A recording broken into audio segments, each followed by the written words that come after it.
The goal of this video will be to look at some interesting and useful properties of expectation and variance. So let's suppose that we have a set of random variables, we'll call them x1 through xn, and that we also have some just constants, real numbers a1 through an. And here it's important to note that we don't have to be any more specific about the random variables than just that they are random variables. So we're not assuming that they're discrete necessarily or continuous. We're not assuming a particular distribution. So we're being pretty general here. Well, let's think about some properties. So one property tells us about how we might calculate the expectation of a linear combination of the random variables. So we might say, what is the expectation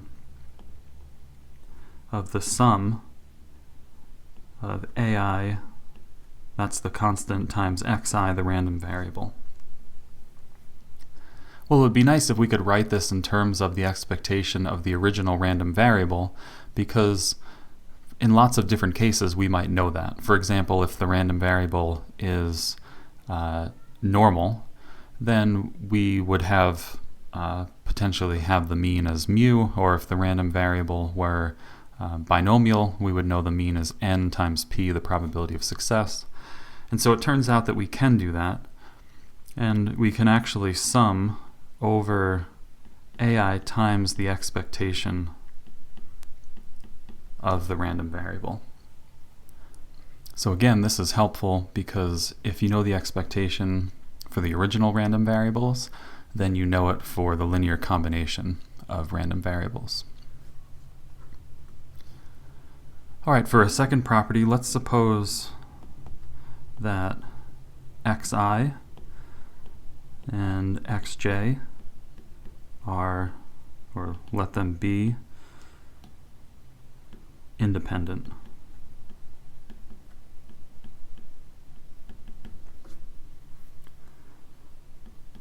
Then the expectation of xi times xj is equal to the product of the expectations.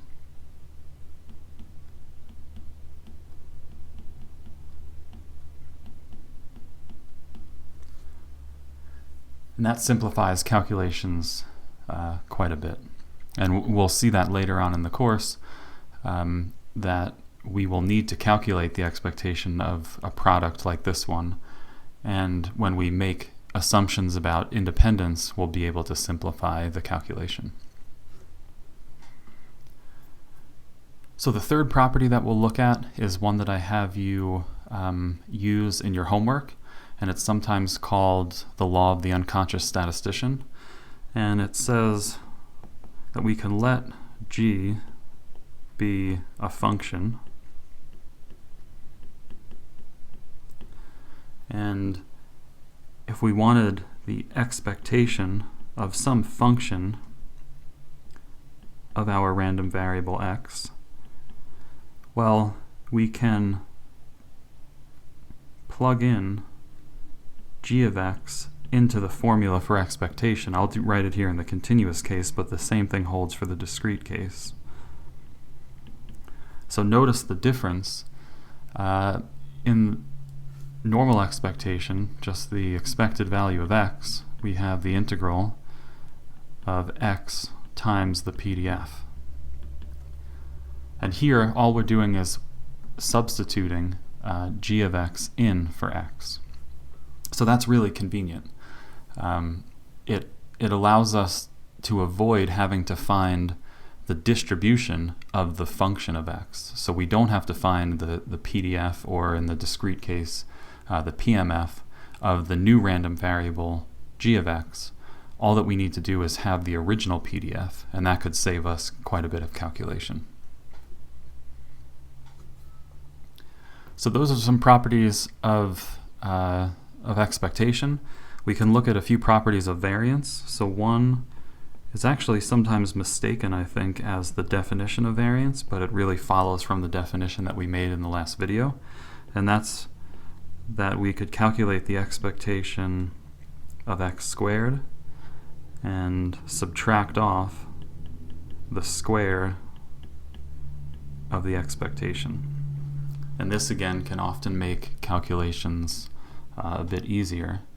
And it will also be used in some contexts. So this theorem here obviously implies that the expectation of the square of a random variable is equal to the variance of that random variable plus the square of its mean or expectation. And so that version will be useful in some places in this course too.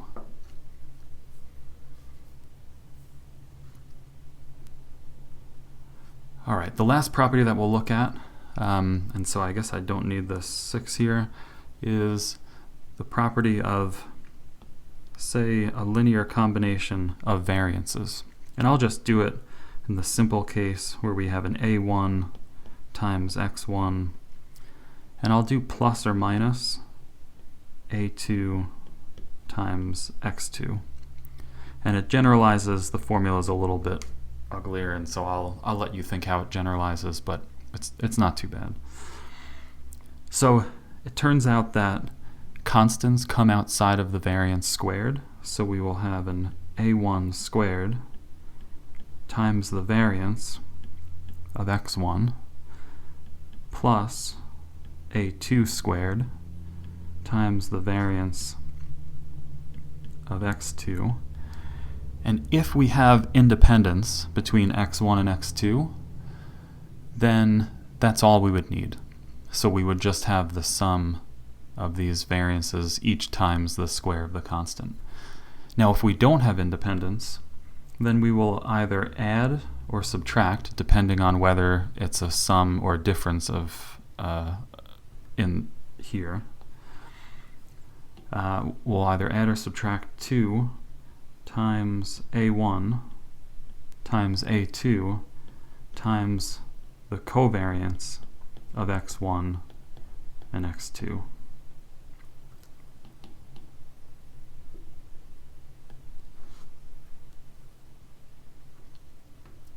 And so, of course, if you have independence between x1 and x2, that covariance will be 0 because independence implies 0 covariance. And so that whole last term would cancel out.